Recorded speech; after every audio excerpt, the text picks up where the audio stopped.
25장 같이 상상하고 시작하겠습니다.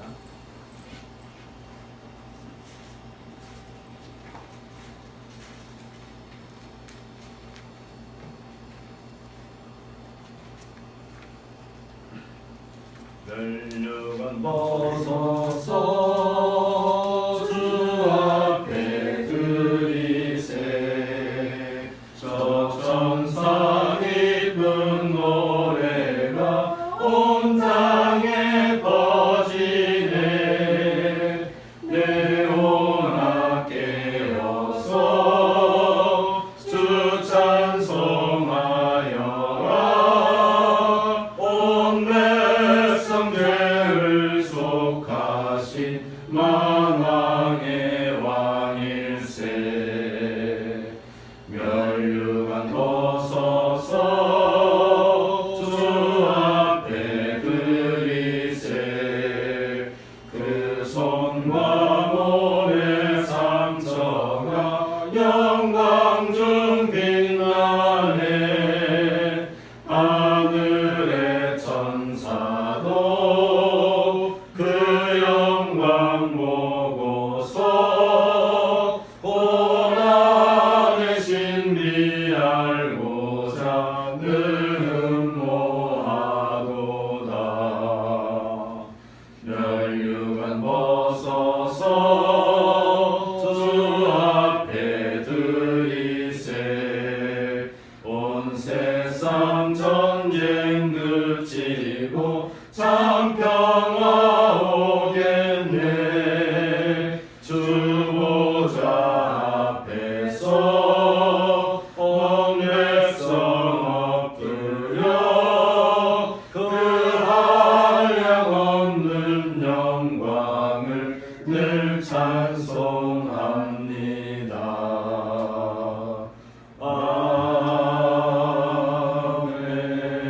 아멘.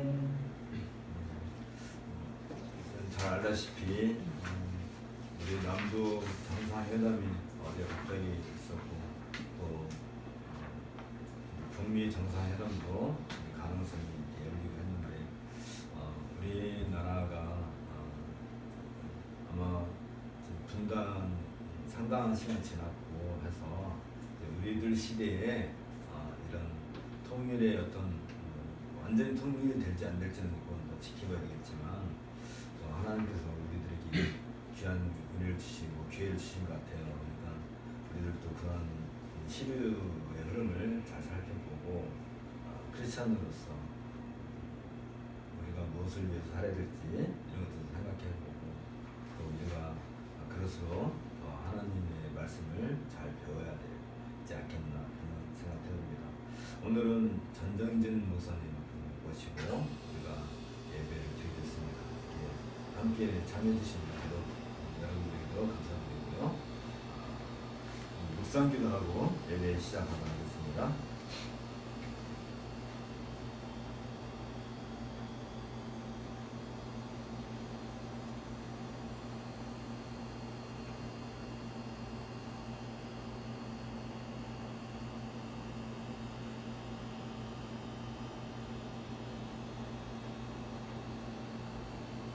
자리에서 일어나셔가지고 주보 참조해 주시기 바랍니다.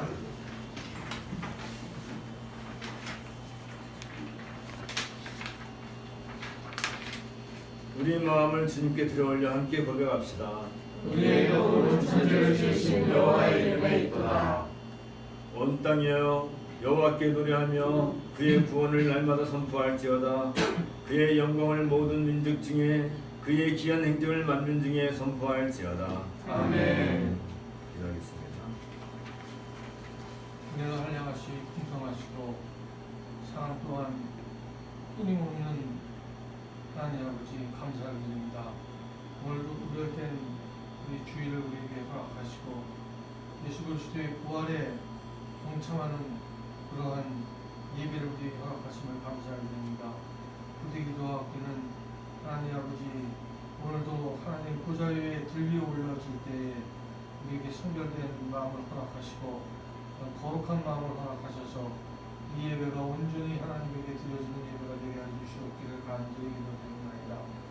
하나님 특별히 도들이 모임 적은 인원이 모이지만은 하나님을 사랑하는 마음은 하나님을 풍부하는 마음은 그 어느 모임보다 우리가 더욱더 크다고 생각을 합니다.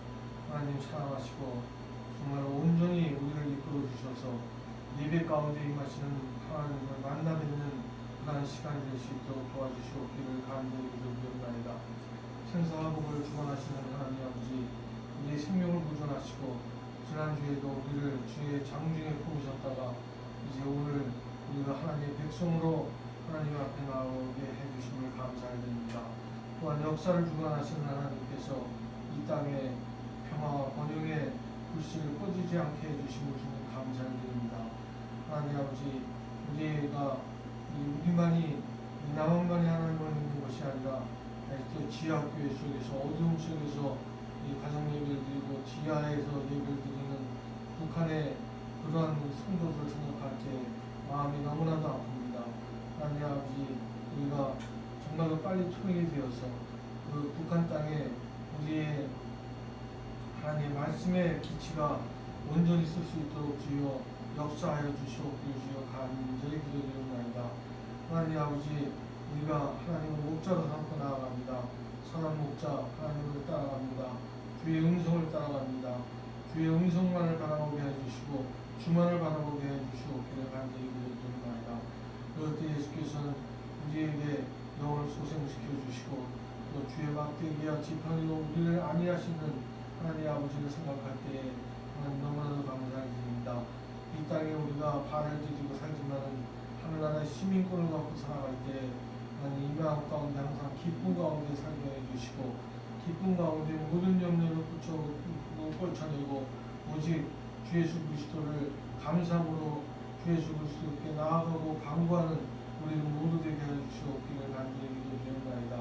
하나님 오늘 우리에게 전 목사님을 모셔주셨으니 목사님의 유수를 통하여 하나님 말씀 선포드릴 때에 이 마음 가운데 하나님을 더욱더 알아가는 지식으로 풍성하게 이끌어 주시옵기를 믿사옵고 모든 말씀을 우리 주님 예수 그리스도의 말씀으로 기도드렸습니다.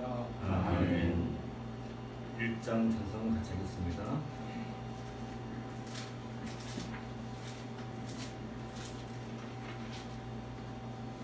만복의 근원 하나님 온 백성 찬송 드리고 저 천사여 찬송하세 찬송 성부 성자 성령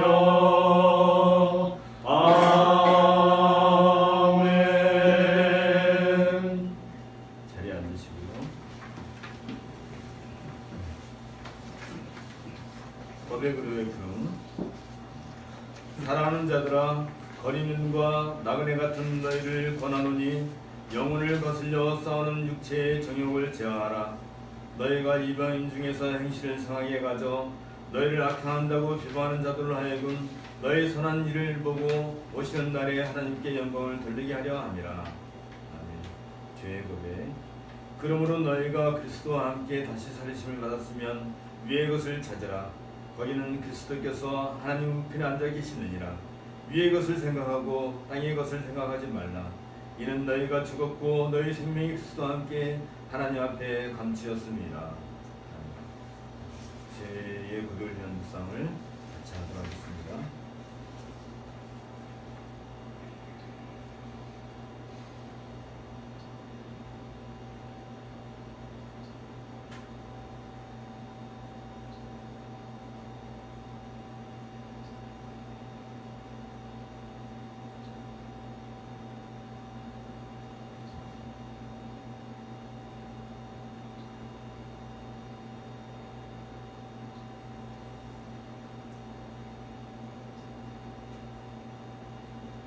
사명과 리드입니다.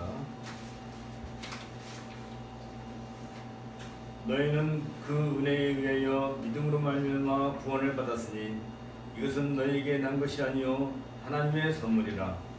행위에서 난 것이 아니니 이는 누구든지 자랑하지 못하게 함이라. 이는 나라 되신 나라 그리스도 예수 안에서 선한 일을 위하여 지으심을 받은 자니 이는 하나님이 전에 일하사 우리로 그 가운데서 행하게 하려 하심이니라. 아멘. 27장 잠깐 같이 하겠습니다.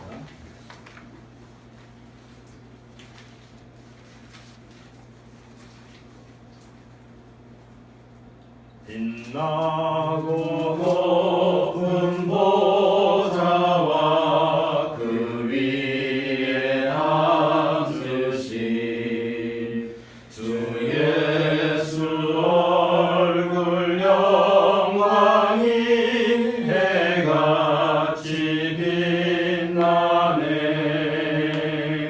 해같이 빛나네. 지극히 높은 위엄과 한없는 자비를 무천사 소리 합하여 늘 찬송 드리네. 늘 찬송 드리네. 영주를 나를 살리려 그 영광 떠나서 그 부끄러운 십자가 날 위해 지셨네. 날 위해 지셨네. 나 이제 생명 있음을 주님의 은혜요. 저 사망 권세 이기니 큰 기쁨 넘치네. 큰 기쁨 넘치네. 주님의 보좌 있는데 전한 몸 이르러 그 영광 몸소에 올 때 내 기쁨 넘치리.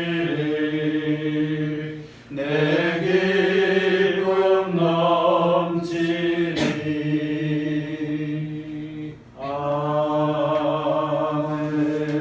아멘. 오늘 성경 낭독은 요한복음 18장입니다. 예수께서 이 말씀을 하시고 제자들과 함께 기드론 시내 건너편으로 나가시니 그곳에 동산이 있는데 제자들과 함께 들어가십니다. 그곳은 가끔 예수께서 제자들과 모이시는 곳이므로 예수를 파는 유다도 그곳을 알더라. 유다가 군대와 대제사장들과 바리새인들에게 얻은 아랫사람들을 데리고 등과 횃불과 무기를 가지고 그리로 오는지라. 예수께서 그 당할 일을 다 아시고 나아가 이르시되 너희가 누구를 찾느냐.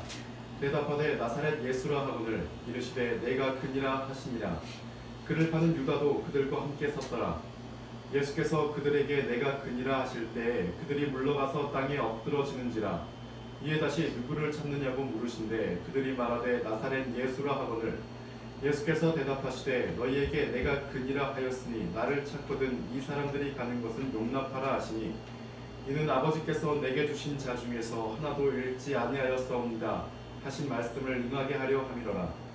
이에 시몬 베드로가 칼을 가졌는데 그것을 빼어 대제사장의 종을 쳐서 오른편 귀를 베어버리니 그 종의 이름은 말고라.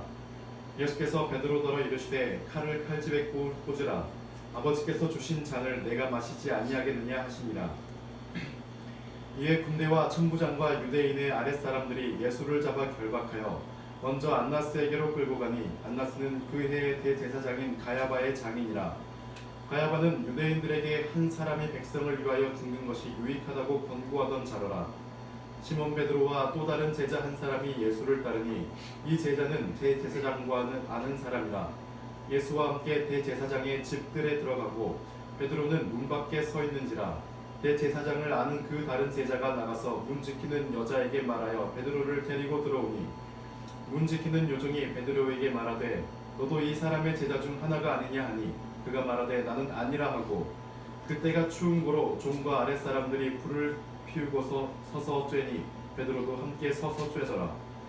대제사장이 예수에게 그의 제자들과 그의 교훈에 대하여 물으니 예수께서 대답하시되 내가 드러내놓고 세상에 말하였노라. 모든 유대인들이 모이는 회당과 성전에서 항상 가르쳤고 은밀하게는 아무것도 말하지 아니하였거늘 어찌하여 내게 묻느냐. 내가 무슨 말을 하였는지 들은 자들에게 물어보라. 그들이 내가 하던 말을 아느니라. 이 말씀을 하심에 곁에 섰던 아랫사람 하나가 손으로 예수를 쳐 이르되 내가 대제사장에게 이같이 대답하느냐 하니 예수께서 대답하시되 내가 말을 잘못하였으면 그 잘못한 것을 증언하라. 바른 말을 하였으면 내가 어찌하여 나를 치느냐 하시더라. 안나스가 예수를 결박한 그대로 대제사장 가야바에게 보내니라. 시몬 베드로가 서서 불을 쬐더니 사람들이 묻되 너도 그 제자 중 하나가 아니냐. 베드로가 부인하여 이르되 나는 아니라 하니 대제사장의 종 하나는 베드로에게 귀를 잘린 사람의 친척이라. 이르되 내가 그 사람과 함께 동산에 있는 것을 내가 보지 아니하였느냐. 이에 베드로가 또 부인하니 곧 닭이 울더라. 그들이 예수를 가야바에게서 관정으로 끌고 가니 새벽이라. 그들은 더럽힘을 받지 아니하고 유월절 잔치를 먹고자 하여 관정에 들어가지 아니하더라. 그러므로 빌라도가 밖으로 나가서 그들에게 말하되 너희가 무슨 일로 이 사람을 고발하느냐. 대답하여 이르되 이 사람이 행악자가 아니었더라면 우리가 당신에게 넘기지 아니하였겠나이다. 빌라도가 이르되 너희가 그를 데려다가 너희 법대로 재판하라. 유대인들이 이르되 우리에게는 사람을 죽이는 권한이 없나이다 하니 이는 예수께서 자기가 어떤 죽음으로 죽을 것을 가리켜 하신 말씀을 응하게 하려 함이로라. 이에 빌라도가 다시 관정에 들어가 예수를 불러 이르되 내가 유대인의 왕이냐. 예수께서 대답하시되 이는 내가 스스로 하는 말이냐 다른 사람들이 나에 대하여 내게 한 말이냐. 빌라도가 대답하되 내가 유대인이냐. 내 나라 사람과 대제사장들이 너를 내게 넘겼으니 내가 무엇을 하였느냐.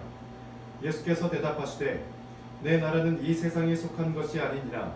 만일 내 나라가 이 세상에 속한 것이었더라면 내 종들이 싸워 나로 유대인들에게 넘겨지지 않게 하였으리라. 이제 내 나라는 여기에 속한 것이 아니니라. 빌라도가 이르되 그러면 내가 왕이 아니냐.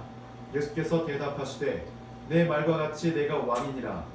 내가 이를 위하여 태어났으며 이를 위하여 세상에 왔나니 곧 진리에 대하여 증언하려 함이로라.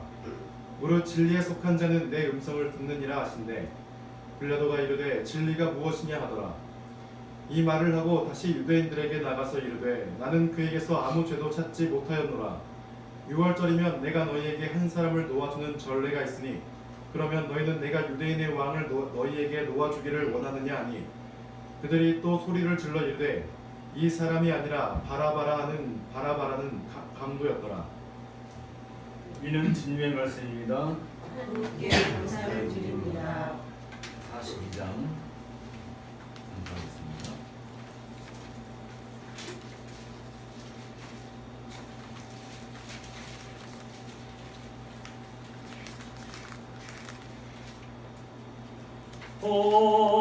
거룩한 주님께 예배를 드리세. 무릎을 꿇고서 영광 돌려 금 같은 순종과 양미로운 겸손을 주님께 바쳐서 경배하세. 주 앞에 삼나서 겸손히 행하며 주님을 언제나 돌보시리.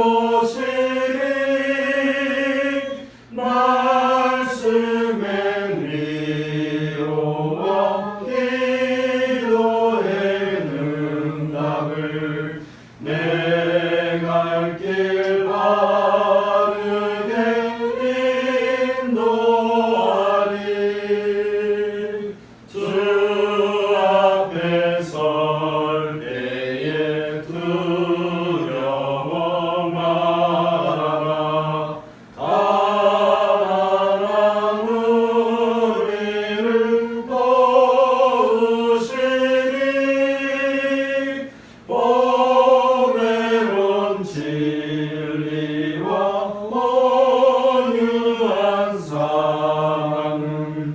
주님께 다 바친 귀한 예물 떨면서 바치는 이 작은 예물도 주님은 귀하게 받으시리.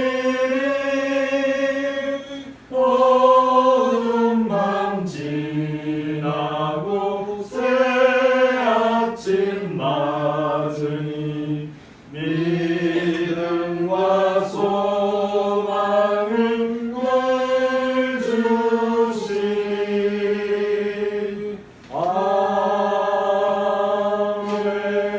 아멘. 함께 기도하겠습니다. 만군의 주 여호와 아버지 하나님, 우리의 연약함과 우리의 부족함과 나태함과 또 게으름을 주님께서 불쌍히 여기시고 날마다 말씀으로 우리를 일깨우시며 주의 거룩한 성령으로 우리의 심령을 새롭게 하시며 또한 우리로 하여금 무엇보다도 하나님을 바라볼 수 있는 그런 믿음의 눈을 열게 해주신 은혜를 감사드리옵나이다. 우리가 무엇이 간데 주 앞에 이렇게 나와 하나님께서 부르신 이 예배의 자리에 참석하고 하나님께서 주시는 그 말씀을 듣고 또 그 은혜를 통하여서 우리에게 새 생명을 얻게 된다는 것이 참으로 놀랍고 감사할 따름이 없나이다.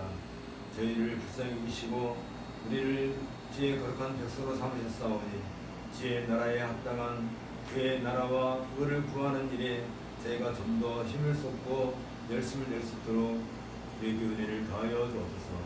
하나님 간절히 바라옵기는 이 땅에 주의 많은 교회들이 있사오나 참으로 그 가운데서 참된 교회가 있고 또한 거짓된 교회가 있으며 하나님의 말씀 가운데서 바로 선 교회가 있는가 하면 그러지 못한 교회들도 들어있는 것을 저희가 아옵나이다.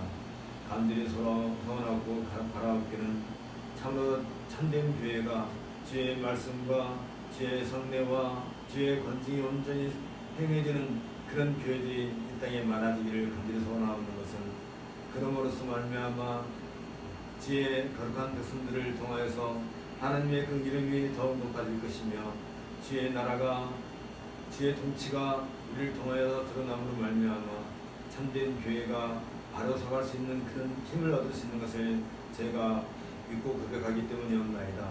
주님 간절히 바라는 것은 참으로 우리나라를 이렇게까지 어려운 가운데서도 또 세울 수 있도록 우리 선조들이 온갖 희생과 고난 가운데서도 주의 말씀을 잘 버티고 지켜낸 것을 저희가 아오니 이들의 공로를 저희가 기억하고 이제 우리가 그러한 선배들의 희생과 수고를 통하여서 전수받은 이 복음을 우리 마음가에 잘 새기고 그리함으로써 많은 교회들이 각성하고 또 그 가운데서 앞으로 우리 교회를 이끌고 나갈 젊은 아이들이 젊은 청년들이 바르게 살기를 간절히 소원하고 원합니다. 그러함으로써 이 땅에 참된 주의 말씀이 선포되고 그런 은혜 가운데서 주님을 바르게 알고 믿고 섬기는 신자들이 많아지기를 간절히 소원하옵나오니 이들을 통하여서 앞으로 이 땅에 세워지는 교회들은 좀 더 건실하고 좀 더 아름답고 좀 더 어려운 교회들이 많이 세워지기를 간절히 소원하옵나이다. 이러함으로써 이 땅에 악한 기운들이 점점 멀어지고 거짓 복음이 점점 사라지고 참된 주의 백성들이 올바르게 하나님을 예배하는 그 영광스러운 날이 속히 오기를 간절히 소원하옵나이다.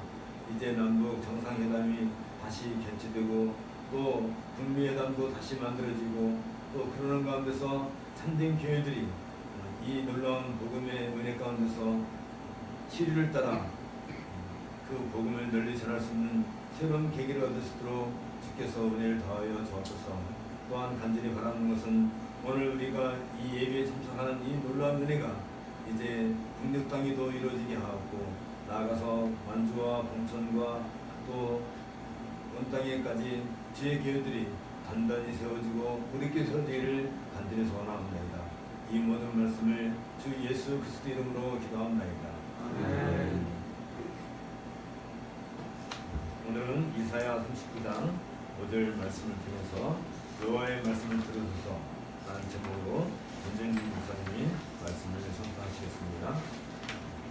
같이 은혜를 나누도록 하겠습니다.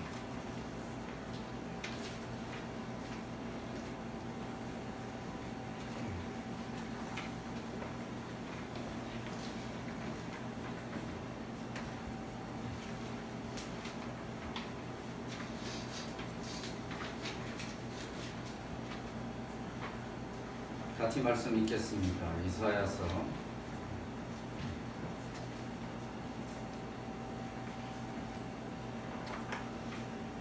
39장 5절 말씀.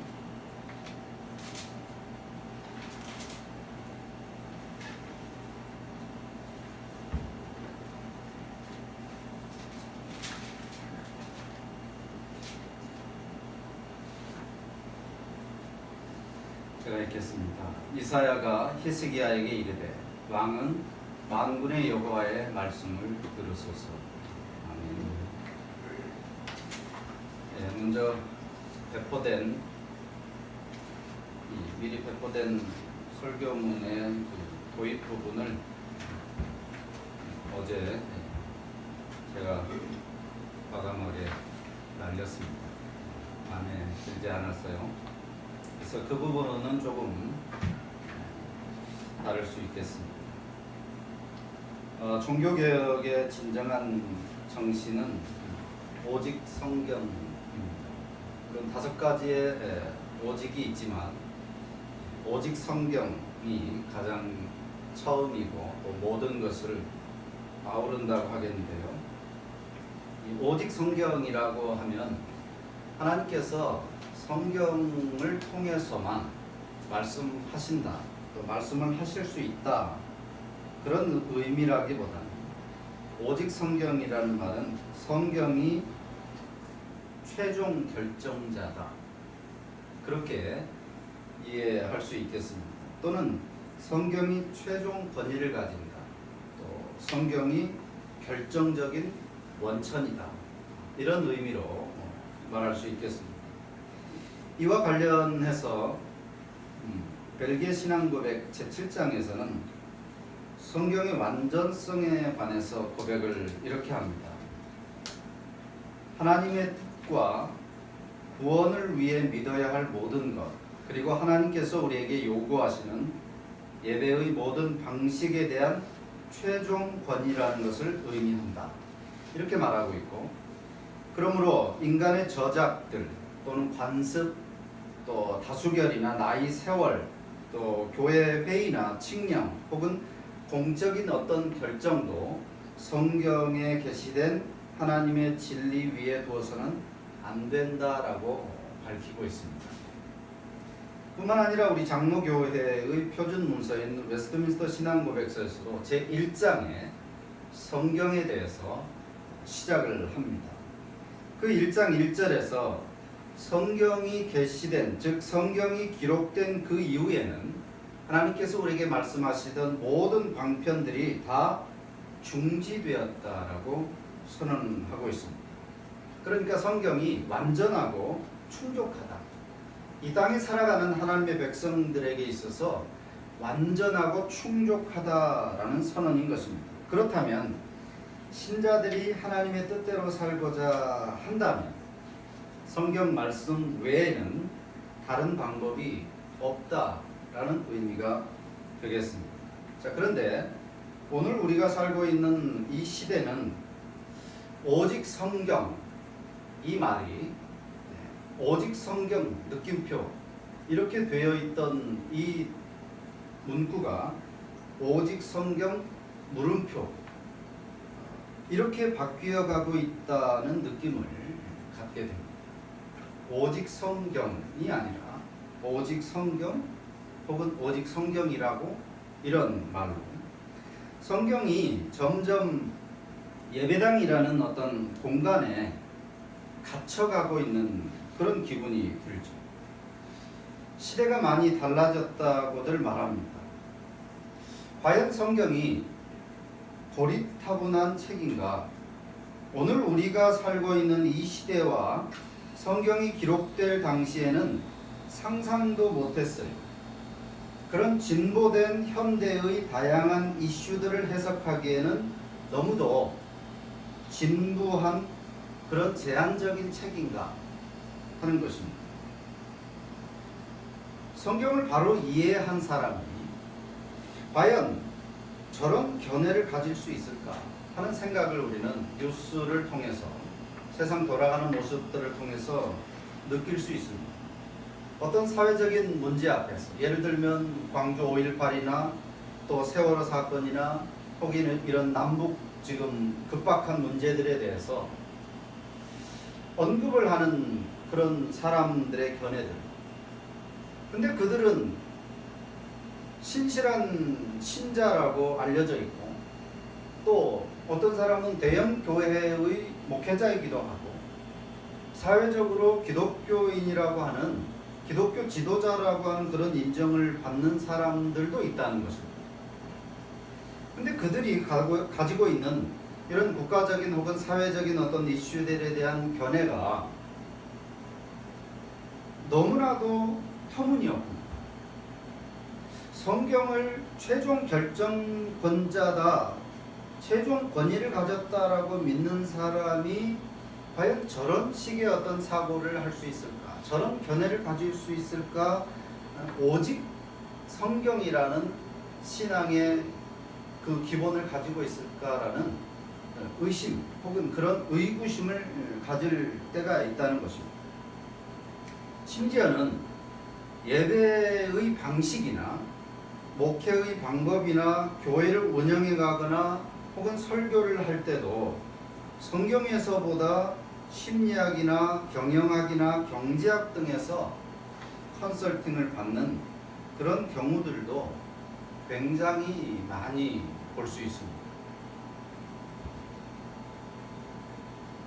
과연 오늘을 사는 우리는 그리고 우리 후세대들은 성경이 하나님의 말씀이라고 하는 사실에 대한 믿음은 틀림없지만 성경이 하나님의 말씀인 것은 믿지만 너무나 달라졌고 또 현대화된 이 시대를 우리가 살아내기 위해서는 신앙과 삶, 교회와 세상을 좀 구분해서 최종적인 해석의 기준을 적어도 2개나 내지는 3개 이상을 가지고 있어야 좀 더 지혜로운 인생을 사는 것 아닌가, 살 수 있지 않을까 하는 그런 생각도 해보게 된다는 것입니다.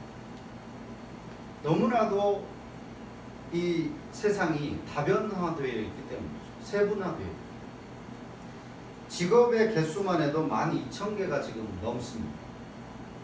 옛날하고는 뭐 상상도 못하죠. 서너 개로 압축되던 그 시대와 12,000개가 넘는 이 직업을 가지고 있는 오늘 이 시대의 이 신자들의 삶의 행태, 양태는 너무 다르다는 거죠. 심지어는 지구도 모자라서 우주에다가 집을 짓는 초고도 문명의 시대를 살고 있는 우리 문명인들인데 왜 여전히 그리고 아직도 오직 성경이어야 하는지 여기에 대해서 오늘 우리 말씀을 통해서 생각해 보고자 합니다. 많은 교회들에서 특히나 젊은이들이 교회를 빠져나갑니다. 저희 노회에 속해 있는 교회도 중형교회인데 최근 들어서 갑자기 재직들의 자녀들인 청년들이 교회를 마치 무슨 유행처럼 빠져나간다고 합니다. 그래서 아주 굉장히 큰 고민을 하고 있는 그런 모습을 보는데 요즘 젊은 사람들이 너무나 황당하고 또 굉장한 어떤 그런 일들에 대해서 표현하는 단어가 있습니다. 하나가 헐이라는 거죠. 그리고 또 하나가 이거 실화냐? 자, 이것을 이 2 단어를 오늘 말씀과 결부시켜서 생각을 해보면 아직도 성경을 예전 방식 그대로 믿다는 헐. 여전히 이 성경이 우리의 삶의 모든 전반에 교회 안에서만이 아니라 이렇게 다변화된 세분화된 그리고 우주를 왔다 갔다 하는 이런 시대에 성경이 삶의 전반에 적용된다고 믿는단 말이야. 이거 실화냐? 하는 그런 표현들입니다. 오늘 말씀은 단편의 설교라기보다는 이사야서의 중심 구절을 통해서 전체를 조망해 보는 것입니다. 그래서 말씀을 듣지 않으므로 어떤 결과가 발생했는지 보게 되죠. 세상에 수많은 그런 말들, 또 말씀들 중에서 우리가 왜 하나님의 말씀에 귀를 기울여야 하는지를 볼 수 있습니다. 이 성경 이사야서는 대체로 운문체, 시로 되어 있습니다. 시편은 당연히 시로 되어 있다고 아는데 이사야 성경에서 가장 많은 분량을 가지고 있는 이사야 성경이 시집이라고 하는 사실에 대해서 아는 신자들이 그렇게 많지 않습니다. 시편도 시처럼 운율 있게 번역을 하지 못한 아쉬움이 있지만 이사야서는 특별히 더 아쉽습니다. 신학자들은 이사야서의 그 운문의 아름다움, 시적인 그 표현의 아름다움은 구약 성경 안에서도 타의 추종을 불허한다라고 할 만큼 아름다운 시로 기록된 그런 책입니다. 하지만 아무도 이사야서를 읽으면서 시라고 생각하지 않습니다. 그 부분이 좀 아쉽죠. 성경을 다시 번역을 한다면, 개정을 한다면 시편이나 또 이사야서 그 외에 시로 되어 있는 성경의 구절들은 반드시 온유를 써서 이것이 시라고 하는 사실을 분명하게 알 수 있다면 그 이해의 폭이 훨씬 더 넓고 깊어지지 않을까 생각해 봅니다. 어쨌거나 시로 되어 있는 이사야 성경이 단 두 군데 6장에서 8장까지 36장에서 39장까지 66장인 이 이사야 성경의 7장 정도만 산문체로 되어 있습니다. 그 부분만 이야기체로 되어 있는 거죠. 자, 산문체 부분은 전반부에 나옵니다. 이사야서는 1부, 2부로 나누죠. 1장부터 39장까지 그리고 40장에서 66장까지. 공교롭게도 앞부분은 구약 성경의 내용을 담고 있고 뒷부분 2부는 신약 성경의 내용을 담고 있습니다. 이 전반부에 이 두 부분 산문체가 나오는데 왕의 이야기입니다. 그런데 하나님의 말씀을 알아듣지 못하는 귀머거리 왕으로 묘사가 되고 있습니다. 전체가 시집이라 할 수 있는 책에서 겨우 2번, 그것도 두 왕의 이야기만 이야기체로 기록되었다면 이 두 부분은 이사야서 전체를 이해하는 데 있어서 중요한 키가 된다고 하겠습니다. 특별히 뒷부분 36장에서 39장은 전반부와 후반부를 연결시키고 이사야서 전체의 핵심을 잘 표현해주고 있는 부분이라고 중요하게 여겨집니다. 이사야서는 아시는 대로 시작부터 소나 나귀도 주인의 소리를 듣는다. 주인의 말씀을 듣는다. 그런데 하나님의 말씀에 귀를 막고 사는 그 이스라엘에 대한 질책으로 시작하고 있습니다. 그러니까 시작부터 내 말 좀 알아들어 먹어라. 이것이 이사야 성경의 주제인 것입니다. 자, 이 두 왕은 아하스와 히스기야인데 부자관계입니다. 6장과 39장, 36장 멀리 떨어져 있어서 서로 관계가 없을 것 같지만 이 두 사람은 부자관계, 대를 이어서 아버지도 아들도 대를 이어서 말귀를 못 알아듣는다. 이걸 드러냄으로써 그들, 즉 이스라엘은 항상 그랬다는 것을 암시한다라고 보겠습니다. 먼저 아하스의 이야기를 보면 오늘 우리나라의 정세, 주변 정세와 많이 흡사하는 것을 봅니다. 당시 남북으로 갈려져 있었고 이 아람 나라와 주변의 아람과 에브라임이 동맹을 맺어서 침략을 합니다. 하지만 이 두 동맹군은 남쪽 유다를 어떻게 말살을 시키겠다는 생각이 아니었습니다. 유다를 압박을 해서 우리가 같이 아수르라는 대국이 있는데 그 대국을 같이 좀 견제를 하자 그런 거죠. 언제 아수르가 아람이든 에브라임이든 집어삼킬지 모르니까 우리 셋이 힘을 합하면 그나마라도 견제가 되지 않겠느냐 하는 생각으로, 그런 생각으로 압박을 해온 것입니다. 이에 대해서 이사야 선지자는 이 아하스 왕에게 정치적인 혹은 군사적인 도모에 같이 휩쓸리지 말 것을 촉구하면서 오직 여호와를 신뢰하고 그 말씀 듣기를 요구합니다. 필요하다면 하나님께 징조를 구해라.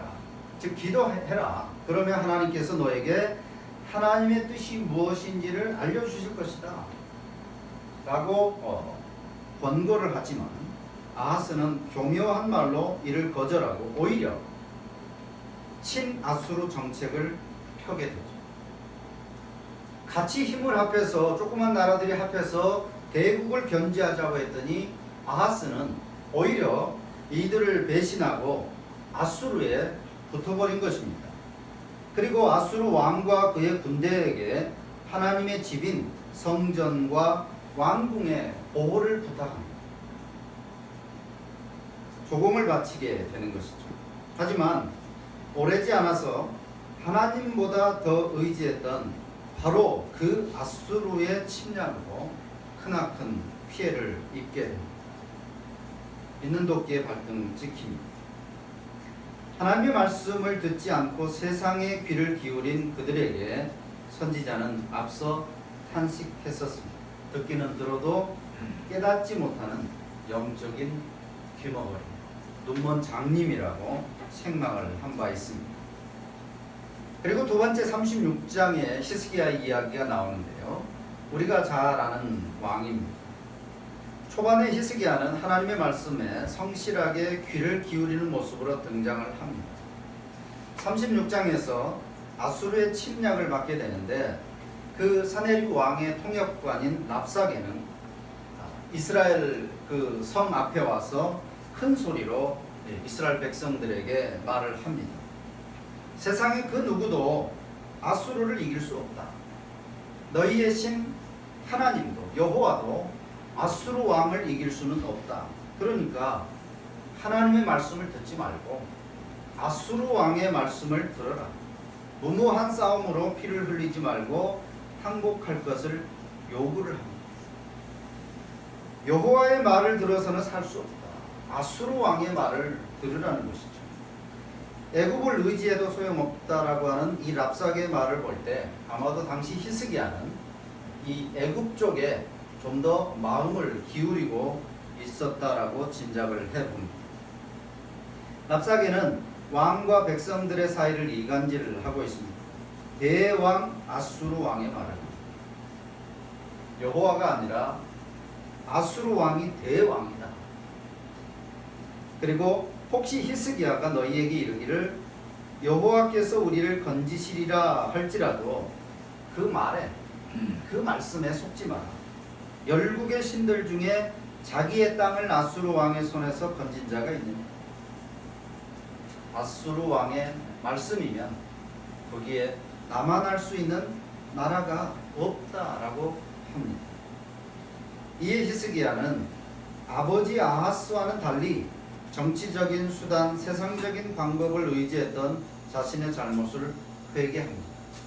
그리고 그가 남긴 신앙 고백은 아수르의 신들은 헛되고 오직 창조주 하나님만이 우리를 구원하실 수 있음을 확신한다는 것입니다. 그러므로 나는 아수르 왕이 아닌 여호와 하나님의 말씀을 듣겠다라는 선언, 신앙 고백을 하게 되죠. 이렇게 히스기야가 여호와의 말씀을 알아먹은 결과로 그 전쟁에서 아수르의 침략에서 구원을 받게 됩니다. 여호와의 사자가 아수르 군대를 직접 쳐서 18만 5천 명이 죽게 되고 또 사네립 아수르 왕도 간신히 도망을 치지만 결국 자기 아들들에게 죽임을 당하고 말죠. 자, 이런 히스기야도 39장에 가서는 여지없이 무너지고 맙니다. 아버지 아하스 왕의 실패한 전철을 그대로 받는 거죠. 그 당시에 저 북쪽에서 바벨론이라는 신흥 국가가 일어났습니다. 그리고 우리가 이렇게 나라를 세워서 당신들과 친하게 지내고 싶다라고 사신들을 보내게 되죠. 아직은 신흥 국가입니다. 아직은 아수르가 더 강대한 나라였죠.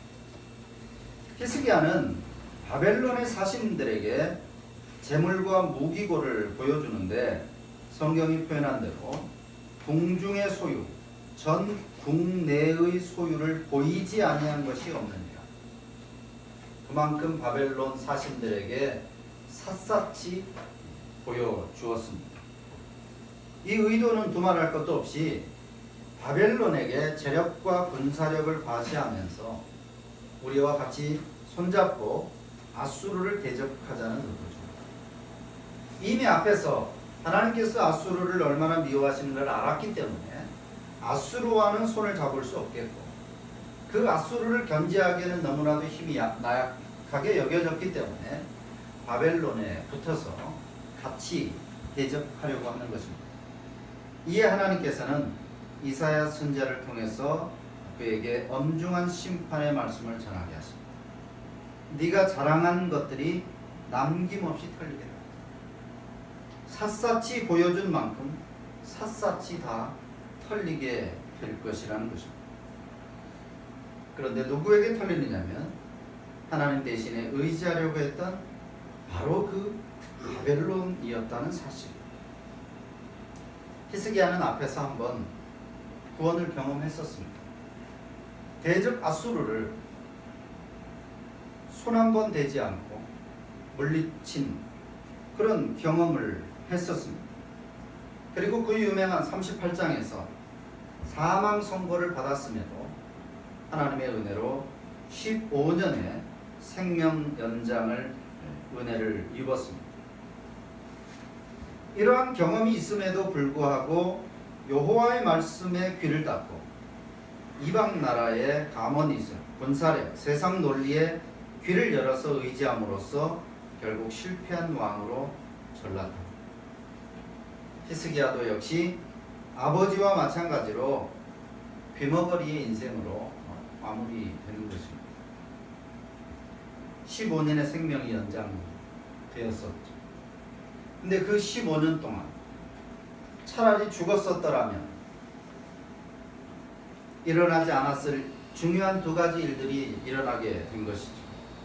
하나는 바로 그 바벨론의 사신들에게 무기고를 그리고 성전의 기물들을 낱낱이 공개한 것입니다. 그럼으로써 바벨론으로 하여금 쳐들어가야 되겠다는 생각을 오히려 갖게 한 것이죠. 또 하나는 유다 나라의 왕 중에서 가장 악한 왕이라고 평가받는 므낫세를 낳았습니다. 그 15년 생명이 연장된 그 기간 동안 병이 들어서 죽었었더라면 발생하지 않았을 일들이 그 사이에 하나님의 은혜를 받았는데 그 은혜를 잘못 사용함으로써 그 가운데 이 두 가지 일들이 일어난 것입니다. 내가 이 꼴을 보겠다고 살려주었는가? 물론 하나님께서 그런 말씀을 하시지는 않았겠지만 죄의 경중이 있을까라고 할 때 우리가 믿는 대교리 문답에서는 죄의 경중이 있다라고 말합니다. 직분에 따라서 그리고 받은 은혜가 어떠냐에 따라서 그리고 그 죄의 그 범위가 어떠냐에 따라서 경중이 있다라고 말합니다. 그런 의미에서 본다면 히스기야는 아버지 아하스보다 더 무거운 죄를 더 큰 죄를 지었다라고 할 수 있을 것 같습니다. 하나님이 아닌 우상과 세상 조건을 의지하려고 했던 이스라엘의 말로를 이 두 왕은 적나라하게 보여주었습니다. 사실 이것이 인간의 정체일 것입니다. 제 발등을 찍는 어리석음. 인간은 항상 악한 존재라고 하는 사실을 보여주고 있습니다. 이 이사야 성경은 누구의 말을 들을 것인가를 우리에게 묻습니다. 여호와의 말씀인가? 세상의 소리인가? 돈의 소리, 권력의 소리를 들을 것인가? 누구의 말씀을 들어야 하는가를 우리에게 묻고 답을 하고 있습니다.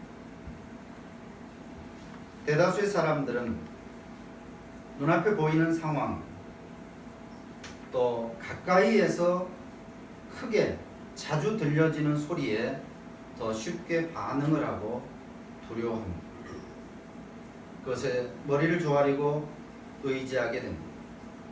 그런데 인간사에 있어서 시대를 넘어서도 변하지 않는 진리는 많은 경우에 있어서 자신이 믿고 의지했던 바로 그것으로 인해 추락하게 되는 것을 어렵지 않게 볼 수 있다는 것입니다. 아수르를 의지했던 아하스가 그 아수르에게, 바벨론을 의지했던 히스기야가 바로 그 바벨론에게 당하는 것처럼, 권력을 의지하던 사람은 그 권력에 의해서 결국에는 수치를 당하게 되고, 물질을 의지하던 사람은 그 물질로 인해서 부끄러움을 당합니다. 또한 믿고 의지하던 가까운 바로 그 사람에게 배신을 당하는 일들이 우리 삶에서 다반사로 일어나고 있는 것이죠. 브루투스 노마저라는 그 유명한 말이 이 모든 것들을 함축한다고 하겠습니다. 이사야 선지자는 전반부에서 왜 이스라엘이 멸망하는지 그 역사를 정리해서 보여주었습니다. 그리고 40장 이하에서는 다음 세대들에게 어떻게 살아야 하는지를 말하고자 합니다. 이사야 선지자가 후세대들에게 강력하게 촉구하는 것, 우리는 틀렸고 앞으로 새로운 세대를 살아가게 될 너희들은, 나의 자식들, 나의 후세대들, 너희들은 오직 영원한 하나님의 말씀을 듣고 의지해야 한다는 것입니다. 오직 영원한 것은 하나님의 말씀밖에 없다는 것이죠. 그래서 40장 시작하면서 우리에게 그 유명한 말씀을 하고 있습니다. 말하는 자의 소리여 이르되 외치라 대답하되 내가 무엇이라 외치리이까. 이르되 모든 육체는 풀이요 그의 모든 아름다움 들의 꽃과 같으니 풀은 마르고 꽃은 시들문 여호와의 기운이 그 위에 불미라. 이 백성은 실로 풀이로다. 풀은 마르고 꽃은 시들아 우리 하나님의 말씀은 영원히 서리라 하라. 육신의 눈에 보여지는 것, 또 가깝게 크게 들려지는 소리에 두려워하거나 흔들리지 말 것을 말씀합니다. 두려워하지 말라. 내가 너와 함께하리라. 놀라지 말라. 나는 네 하나님이 됩니다. 내가 너를 굳세게 하리라. 참으로 너를 도와주리라. 참으로 내가 나의 의로운 오른손으로 너를 붙들리라고 말씀합니다. 결국에는 세상의 모든 것들은 다 넘어지고 자빠지고 메말라지지만 여호와의 말씀을 신뢰하여 그 말씀을 바라보고 살아가는 자는 하나님께서 지키시고 돌보시기 때문입니다. 그래서 여호와를 앙망하는 자는 새 힘을 얻으리니 독수리가 날개치며 올라감 같을 것이요 다른 박질하여도 곤비하지 아니하게 걸어가도 피곤하지 아니할 것이라고 선언하고 있습니다. 우리가 살고 있는 세상은 돈이 최고라고 말합니다. 권력이 최고라고 말합니다. 그 세상의 소리는 점점 더 커지고 있습니다. 그 압박은 날로 더해가고 있습니다. 신불신을 떠나서 돈이 이미 신의 위치에 섰습니다. 권력의 갑질은 당연한 세상이 되었습니다. 마치 우리는 대형 스피커 옆에 서 있는 것처럼 다른 소리들은 들리지도 않습니다. 자고 일어나면 여기저기서 들려지는 소리들이 돈입니다. 돈이 최고다. 돈을 벌어야 됩니다. 왜 공부하느냐? 돈 때문에. 왜 직장에 들어가느냐? 돈 때문에. 모든 것의 목적지가 돈이 되어버린 그런 세상입니다. 그 소리가 우리 귀에 날마다 마치 대형 스피커 옆에 서 있는 것처럼 그렇게 크게 들려지고 있습니다. 이런 세상일수록 아직도 여전히 예전 방식대로 성경을 믿느냐? 모든 삶의 영역에서 여전히 성경이 최종 결정자라고 생각하면서 그렇게 살아가느냐? 그런 조롱이 우리 눈에 보이고 귀에 들려진다 할지라도, 그래서 그리스도인으로 살아가기가 사실상 힘들고 말씀 위에 걸어간다는 것은 고사하고 서 있는 것조차도 어려워서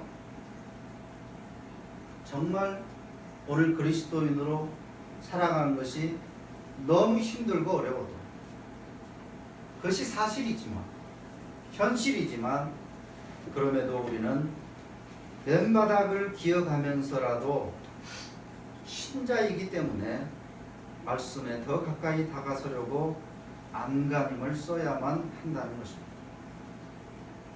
세상의 어떠함이 핑계나 타협의 변명이 될 수가 없습니다. 신자가 말씀대로 사는 게 수월했던 역사는 없었습니다.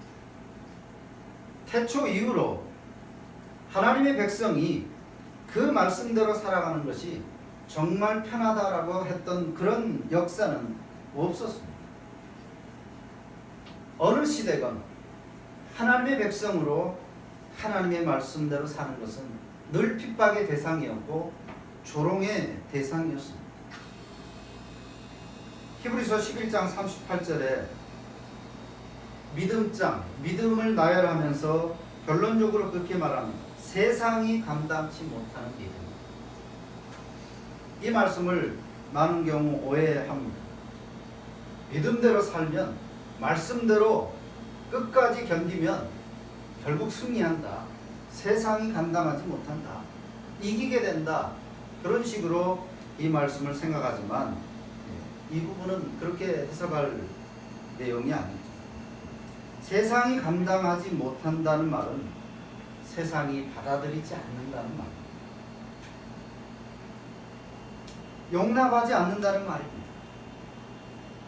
미친 사람을 아예 제껴놓는다, 그런 말입니다. 이건 핍박을 해도 안 되고 죽여도 안 되니까 내가 졌다 그렇게 한다는 말이 아니라 제껴놓는다, 그런 말입니다. 여호와의 말씀을 듣는다. 이것은 환청이나 아니면 설교를 많이 듣고 성경을 많이 읽는다는 차원이 아니면 우리는 다 압니다. 여호와의 말씀을 귀로 듣는다는 것은 그 말씀대로 살고자 한다는 것입니다. 그런데 그것이 쉽지 않다는 것입니다. 그리고 일부분이 아니라 삶의 모든 영역에서 말씀이 기준이 되는 삶을 산다는 것입니다. 일상이 신앙인 삶을 산다는 것이죠. 아무리 세상이 세분되고 또 그것이 현실이고 또 말씀대로 사는 것이 힘들다 할지라도, 어쩌면 그 조직사회에서 외면받거나 따돌림을 받을 수 있는 현실인 것이 분명하지만 그럼에도 불구하고 정치, 경제, 사회, 문화 모든 영역에서 우리는 여호와의 말씀을 최종 결정권자라고 믿는 그런 삶을 산다는 의미입니다. 여호와의 말씀을 듣는다는 것이죠. 개인이든 교회든 문제가 닥쳤을 때 경험이 많은 그리고 권위가 있는 지도자의 말도 중요합니다. 하지만 나의 주님이시고 교회의 머리가 되시는 그 주님의 말씀이 뭐라고 하시는지를 먼저 들어야 합니다. 누가 뭐라고 하는지, 누가 어디로 움직이는지 사람을 눈치 보지 말아야 합니다. 그럴듯한 말에 현혹되거나 힘 있는 자의 말에 굴복되지 않아야 하죠. 이런저런 말들에 혼란스럽고 판단이 어려울 때 참된 신자는 기도로 말씀 앞에 모여야 합니다. 마치 대형 스피커 옆에서 돈이 최고다, 결국 돈이다, 그 소리가 고막이 터지도록 내 귀를 때린다 할지라도, 아무리 크고 그 소리가 강하다 할지라도, 그 또 압박이 거세다 할지라도 우리는 엘리야 선지자처럼 천둥 번개의 소리 가운데서도 세미한 하나님의 음성을 들었던 것처럼 우리는 여호와의 말씀을 알아들을 수 있도록 늘 가까이에 있으려고 하고 안간힘을 써야 한다는 것입니다. 다른 무엇도 그 누구의 눈치도 아닌 하나님의 말씀을 듣고 그 약속의 말씀을 의지하여 살기를, 세상이 달라졌다, 세상이 바뀌었다 그럴지라도 그렇기 때문에 우리는 더욱더 더 힘써야 한다는 것이죠. 성경이 확언하고 있고 신앙의 선배들이 우리에게 삶으로 보여주었던 것처럼 결국에는 하나님의 말씀을 듣고 그 말씀에 순종하는 것이 인생을 참되게 성공하는 것이고 그것이 진정 승리하는 삶으로 드러날 것이기 때문입니다. 내가 하는 선택이 이 생에서 어떤 결과를 불러오든지 상관이 없습니다. 우리는 이 땅에서 내가 이렇게 살면 이런 보상이 주어질 것이기 때문에 그 보상을 기대하고 하는 것이 아닙니다. 우리가 여호와의 말씀을 듣고 정말 힘들지만 어려운 것이 사실이지만 그럼에도 불구하고 안간힘을 써서 여호와의 말씀을 듣고 그 말씀대로 내 모든 영역에서 성경이 최종 결정권자라고 믿고 그렇게 사는 것은 어떤 보상 때문이 아니라 그렇게 사는 것이 하나님의 백성다운 삶이기 때문에 우리는 그렇게 살아야 하고 그렇게 살려고 애써야 한다는 것입니다. 이 시대의 멸망을 지켜본 이사야 선지자가 후세대를 위해서 애타게 울부짖는 외침이 오늘 본문의 말씀입니다. 이사야가 히스기야에게 이르되 왕은 만군의 여호와의 말씀을 들으소서. 그 마음을 담아서 오늘 다시 한번 간절하게 호소합니다.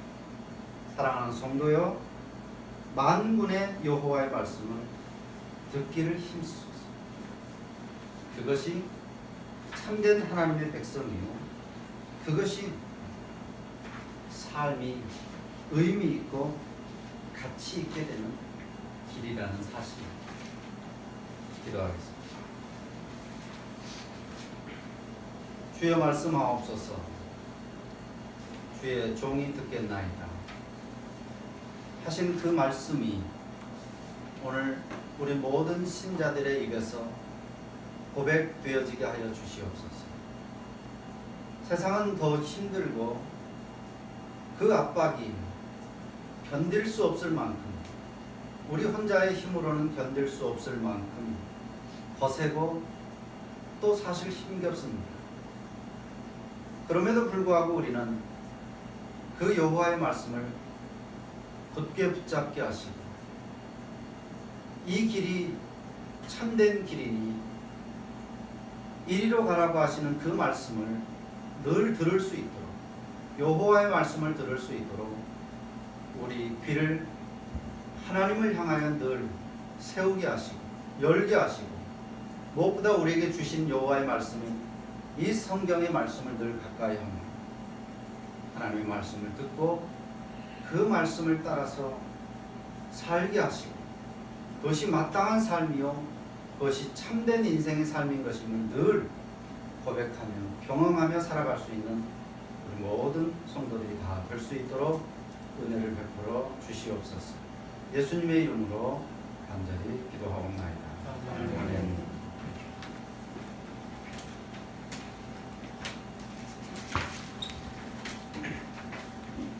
일어나셔서 65장 감상하고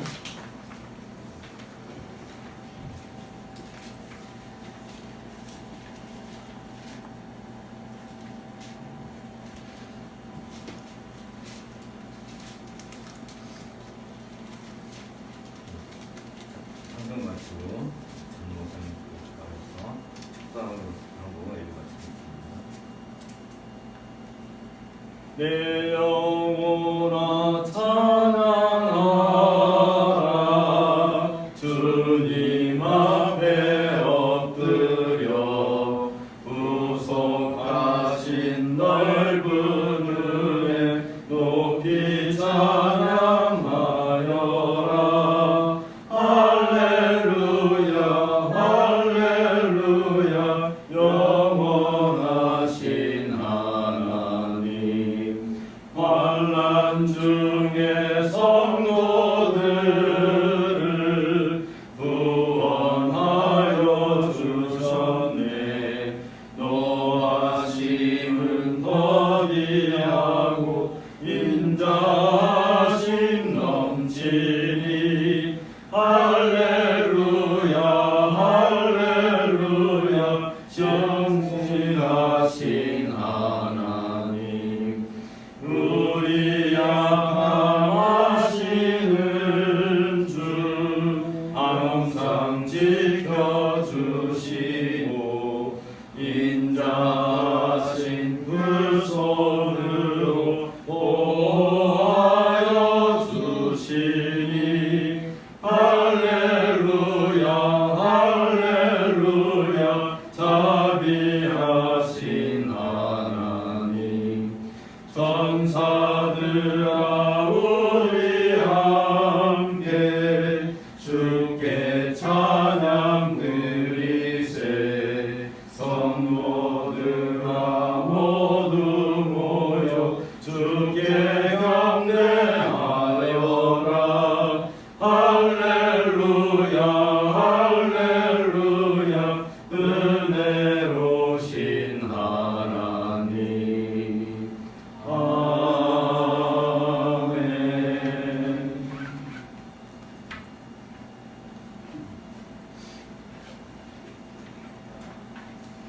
이제는 우리 주 예수 그리스도의 은혜와 하나님의 사랑과 성령의 감동하심이 이 모든 성도들과 또 사랑하는 이 모임 위에 이제부터 영원토록 함께 있을지어다. 아멘. 3장 참석하고 묵상하고 마칩니다.